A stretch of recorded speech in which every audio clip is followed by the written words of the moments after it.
मित्रांनो, सध्या जो वाद सुरू आहे या अनुषंगाने ही चर्चा खूप महत्त्वाची आहे, अत्यंत महत्त्वाचा विषय आहे। पूर्ण व्हिडिओ पहा। मित्रांनो, जगद्गुरू श्री संत तुकाराम महाराजांना काठीने मारणे वगैरे सारख्या कृत्यांना आपण जरी छळ म्हणत असलो तरी सुद्धा धर्मशास्त्रांची तशी भूमिका नव्हती, हे आपण ध्यानात घेतलं पाहिजे। धर्मशास्त्राच्या दृष्टीने या प्रकारचं कृत्य म्हणजे धर्मशास्त्राच्या नियमांचं पालनच ठरत होतं। बघा, ज्या वैदिक धर्मशास्त्रावरून सध्या वाद सुरू आहे, वारकरी संप्रदाय आणि सनातन वैदिक धर्म एकच आहे असं जे म्हटलं जात आहे किंवा त्याला विरोध करणारे म्हणत आहेत की हे दोनही घटक वेगवेगळे आहेत। या अनुषंगाने आपण लक्षात घेणं गरजेचं आहे की जगद्गुरू श्री संत तुकाराम महाराजांचा जो छळ झाला त्याला वैदिक धर्मशास्त्रांचाच आधार आहे।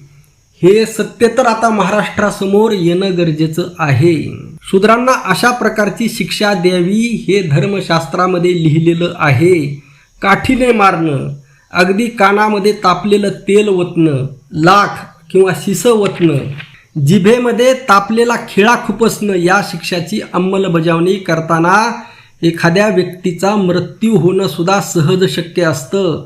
याचा अर्थ या शिक्षा जरी वरवर पाहता मृत्यूदंडाच्या द्योतक नसल्या तरी सुद्धा प्रत्यक्षामध्ये मृत्यू घडवून आणू शकतात। अशा पद्धतीच्या या शिक्षा शूद्रांसाठी धर्मशास्त्रामध्ये आहेत।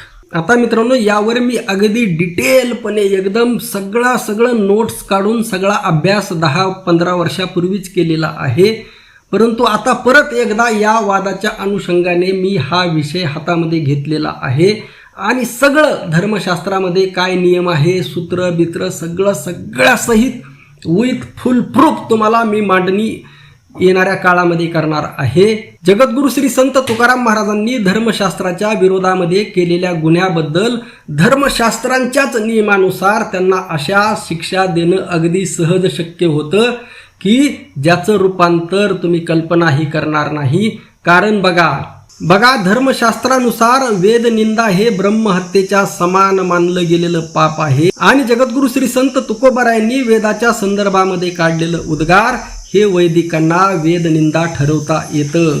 आता बघा, मनुस्मृतीचे काही नियम आपण पाहून, मनुस्मृती काय म्हणते, ब्राह्मणाला नावं ठेवली असता शूद्राचा वध करावा, शूद्राने आपल्या दारुण वाणीने द्विजाची निंदा केली असता त्याची जीभ छाटावी, कारण तो जन्माने हीन असतो।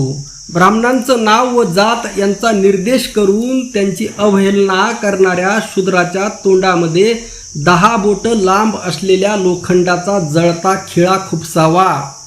शूद्र दर्पाने ब्राह्मणांना धर्मोपदेश करू लागला असता राजाने त्याच्या तोंडात व कानात तापलेलं तेल ओतावं।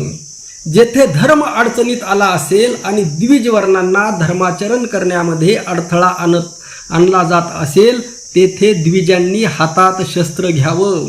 जगद्गुरू श्री संत तुकाराम महाराजांनी वेद, यज्ञादी कर्मकांड, वर्णव्यवस्था इत्यादी ब्राह्मणी मूल्यावर केलेला कठोर हल्ला जर ध्यानामध्ये घेतला तर मनुस्मृतीचे वरील सर्व नियम तुकोबारायांना लागू होऊ शकतात।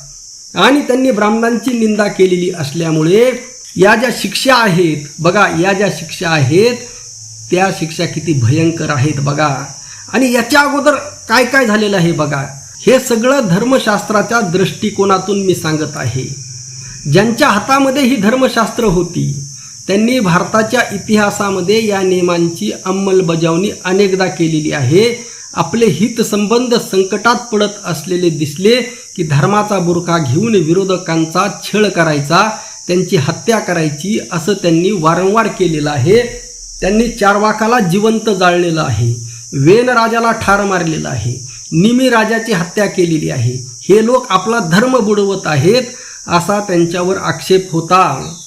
पुढच्या काळामध्ये मौली ज्ञानोबारायांच्या आई वडिलांना देहांत प्रायश्चित घ्यायला या लोकांनी भाग पाडलेलं आहे। चक्रधरांचं मस्तक खडगाने कसं उडवण्यात आलं याचं वर्णन लीळाचरित्रामध्ये आहे। बघा लीळाचरित्रात काय लिहिलेलं आहे, खर्ग घातले, श्रीकमळ एकीकडे पडिले, श्रीमूर्ती एरीकडे पडिली, त्यांचं मस्तक एकीकडे पडलं, त्यांचं धड दुसरीकडे पडलं. अलीकडच्या काळामध्ये महात्मा फुले यांच्यावर मारेकरी घालण्यात आले, शाहू महाराज यांच्यावर मारेकरी घालण्यात आले. अशी अनेक उदाहरणं आहेत. ज्यांनी ज्यांनी धर्माच्या क्षेत्रामध्ये असणारा स्वार्थ, ढोंग, कपट यासारख्या अनैतिक गोष्टीवर हल्ला करून धर्माचं शुद्धीकरण करण्याचा प्रयत्न केला, त्या सर्वांना फार मोठं बलिदान द्यावं लागलेलं आहे. आणि या सर्व पार्श्वभूमीतून आपल्याला तुकोबारायांकडे पाहावं लागतं. मित्रांनो, उद्या किंवा परवा मी सविस्तर यावर प्रत्येक धर्मसूत्र तुम्हाला विथ प्रूफ, श्लोक, त्याचा अर्थ या अनुषंगाने पूर्ण व्हिडिओ बनवणार आहे. लक्षात घ्या. आता काय होतं, हे अत्यंत महत्त्वाचे विषय आहेत. तुम्हाला काय असतं, शरद पवार काय म्हणले, राज ठाकरे काय म्हणले, कोणता राजकारणी काय म्हणला, यामध्ये रस असतो. परंतु हे व्हिडिओ तुम्ही काळजीपूर्वक पहा. हे हजारो लाखो लोकांनी संपूर्ण महाराष्ट्राला माहीत होणं गरजेचं आहे. कारण यांनी जे षडयंत्र चालवलेलं आहे हे फार भयानक आहे. बघा, मी लवांडे यांच्या बाजूने 100% नाही, मी कोणाच्याही बाजूने नाही, मी जगद्गुरू श्री संत तुकाराम महाराजांच्या बाजूने आहे.